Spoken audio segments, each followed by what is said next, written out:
Hello everyone, আসসালামু আলাইকুম। যে যেখানে আছেন আশা করি সবাই ভালো আছেন, থাকবেনই তো। আজকে তো শুক্রবার, আর শুক্রবার মানেই তো রোস্ট, পোলাও, বিরিয়ানি এসব খাওয়ার দিন, তাই না? কেন রে ভাই, শুক্রবার দিনই কেন রোস্ট, পোলাও, বিরিয়ানি খেতে হবে? একদিন কি আমরা ভর্তাবাজি ডাল খেতে পারি না? শুক্রবার দিন আসলেই বাজারে সিরিয়াল পড়ে যায়। গোছের দোকানে সিরিয়াল, মাছের দোকানে সিরিয়াল, মাংসের দোকানে সিরিয়াল, সব দোকানে সিরিয়াল। সব কিছুর দাম চড়া হয়ে যায়, দ্বিগুণ বেড়ে যায়। তারপরেও আমরা কেন এগুলা ছাড়ি না? আমরা একটু কম খাই, শুক্রবার দিন না খাই, অন্য দিন খাই, কারণ শুক্রবার দিন এগুলার দাম দ্বিগুণ থাকে। আমাদের মতো মধ্যবিত্ত যারা, তারা তো আর প্রত্যেক শুক্রবারে এইসব খেতে পারে না, তাদের জন্য খুব কষ্টকর হয়ে যায়। এবং কি তরকারির দোকানও যায়, দেখি তরকারির দোকান ফাঁকা। কেন রে ভাই, তরকারির দোকান ফাঁকা কেন? আসলে তরকারির দোকানে তারা তরকারি বিক্রি হয় না, এই জন্য শুক্রবার দিন তরকারি নিয়ে বসেই না। তাহলে আমরা কি খাবো? মধ্যবিত্ত হয়ে কি আমরা কি মরবো? আমাদের সাবেক প্রধানমন্ত্রী শেখ হাসিনা বেগুনির বদলে কুমড়োনি খেয়েছে। কুমড়োনি মানে হয়েছে বেগুনি ভাজলে বেগুনি হয়, বেসন দিয়ে ভাজলে বেগুনি হয়, আর কুমড়ো যদি বেসন দিয়ে ভাজে তাহলে কুমড়োনি হয়। আমি ওইটার নাম কুমড়োনি রাখলাম।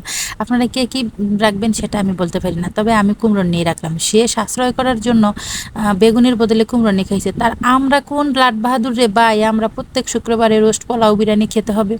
আচ্ছা, সে এত সাশ্রয় করার পরেও এত টাকা ঋণ করে মাথা পিছু তারপর দেশ থেকে পালাইয়া গেছে, তাইলে আমরা কি করবো? দেখেন, সে এত সাশ্রয় করার পরেও এত টাকা ঋণ করছে, সবার মাথা পিছু নাকি 1,07,000 টাকা করে ঋণের বোঝা ভার।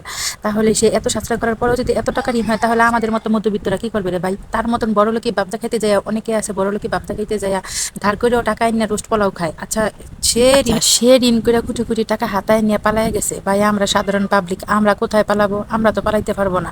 আমরা তো কিডনি বেচেও ঋণ দিতে পারবো না। আরে ভাই, গরিবের কিডনির দামও কম, গরিবের কিডনির দাম নাই। যাক, অনেকে অনেকভাবে মাইন্ড করবেন, আসলে মাইন্ড করার কিছু নাই। আমি আমার বিষয় নিয়ে কথা বলতেছি। আমরা মধ্যবিত্ত, তাই আমি আজকে কি করছি দেখেন। আমি তো আজকে কিছুই পেলাম না, তাই ঘরে অবশিষ্ট যা ছিল তাই দিয়ে আজকে রান্না বান্না শুরু করে দিলাম।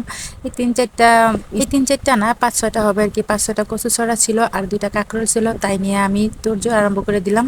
কাটাকাটি করে ভেজে টেজে সব কিছু হালকা ভাপ দিয়ে সিদ্ধ করে একদম ভেজে রেডি করে নিলাম। এখন আমি সেগুলোকে ভর্তা বানাবো, সাথে কিছু রসুনও নিয়েছি এবং রসুন ভর্তা করব, কচু ছড়া ভর্তা করব, আর হচ্ছে কাঁকরোল ভর্তা করব। ভর্তা করে আমার মতো ভর্তা লাভারেরা কোথায়? আসলে শুক্রবার দিন সবাই একটু ভালো মন্দ খেতে চায়, বাচ্চা কাচ্চা থাকলে তো বায়নার শেষ নেই। তবে আমার বাচ্চা কাচ্চা আজকে বাসায় নাই, তাই জন্য আমি ভর্তা দিয়েই আজকে আমার রোস্ট পোলাওর কাজ সেরে দিলাম।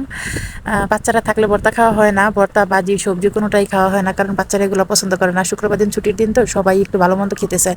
তো সবাই যেহেতু খেতে চায়, আমার বাচ্চারা কেন খাবে না? আমার বাচ্চারাও চায়, সবারই বায়না একরকম থাকে।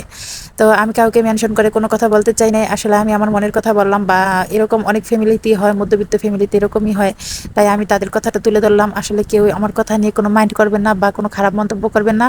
যদি ভুল ত্রুটি হয় ক্ষমার দৃষ্টিতে দেখবেন, আর লাইক, কমেন্ট, শেয়ার দিয়ে আমার পাশে থাকবেন। আর ভালো না লাগলে স্কিপ করে যাবেন, কোনো সমস্যা নাই। এই যে দেখেন, এখানে আমার ভর্তা রেডি। এটা হচ্ছে মরিচ ভর্তা, কাঁকরোল ভর্তা, কচু ছড়া ভর্তা, আর হচ্ছে রসুন ভর্তা। আজকে এই পর্যন্তই, আল্লাহ হাফেজ।